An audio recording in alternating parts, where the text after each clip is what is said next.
Donc je serai très bref.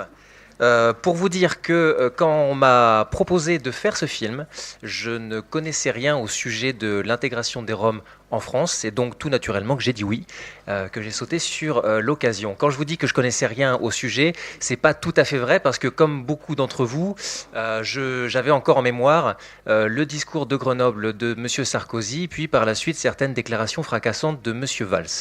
Euh, pour des raisons personnelles, je connais assez bien la Roumanie et la problématique des Roms en Roumanie.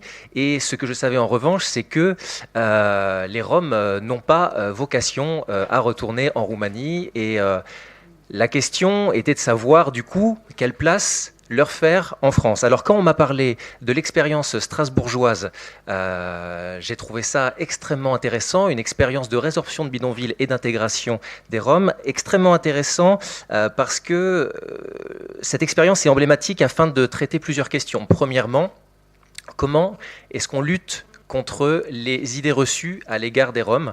L'une des phrases que je n'ai pas retenues au montage était que le premier obstacle à l'intégration des Roms, c'est le préjugé. Et que c'est quelque chose de présent partout, dans tous les milieux politiques, dans tous les milieux de la société civile aussi. Deuxième question à traiter, comment passer d'un vœu pieux, celui de l'intégration, à une mise en pratique. Quelle méthode est-ce qu'on trouve pour passer des mots aux actes? Et enfin, troisième question que je trouvais intéressante à traiter via l'exemple de Strasbourg, l'expérience strasbourgeoise, au final, peut-elle constituer une boîte à outils universelle pour l'intégration des Roms, ou bien n'est-elle qu'un ensemble de stratégies contextuelles avec ses limites de réplicabilité?